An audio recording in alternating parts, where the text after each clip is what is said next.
Pas qu'il y a de dualité entre l'écologique et l'économique. Je pense qu'on se positionne entre les deux là-dedans. Il ne faut pas faire un développement sauvage, créer de l'emploi à tout prix et de nuire à nos enfants, à notre relève.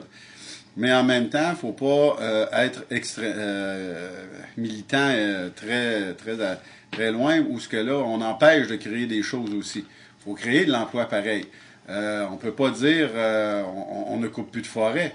La MRC de Lillet vit énormément de la forêt. Ce qu'il faut savoir, c'est que les forêts qui sont matures, si on ne les coupe pas, si on ne va pas chercher le bois qui est mature et qui pourrit sur place, ça nuit au développement de la forêt. Donc, de faire des coupes sélectives est une bonne chose. Les exigences environnementales-là peuvent coûter de l'emploi. Ça coûte plus cher à l'entreprise pour faire ses travaux, mais est-ce que ça peut coûter des emplois?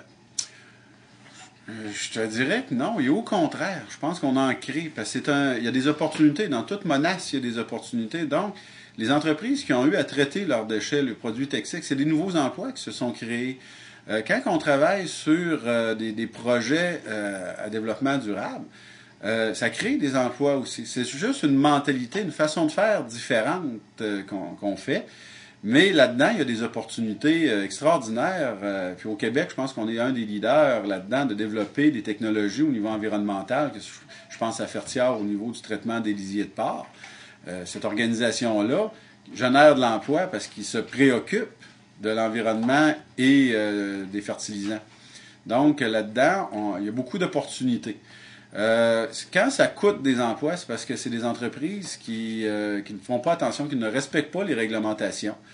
Je pense que c'est correct, parce que si des entreprises décideraient de polluer l'environnement pour les emplois, c'est un coût plus tard. Parce que décontaminer des terrains, c'est énormément dispendieux, ça. Oui. Est-ce que la formation présentement est adaptée pour la création de ces nouveaux emplois-là?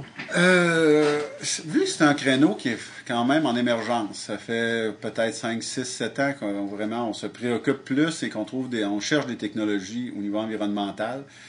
Je peux pas dire si c'est vraiment... Sûrement les universités ont des formations spécifiques, les ingénieurs ont des formations spécifiques, mais je connais pas de formation spécifique au niveau de l'environnement. Mais dans toutes les formations, qu'on parle d'ingénieurs, qu'on parle de gens qui étudient en génie industriel, c'est sûr que dans leur formation, il y a une préoccupation environnementale. Donc, ça ne crée pas de métier environnementaliste. Mais dans tous les corps de métier, maintenant, il y a une préoccupation environnementale.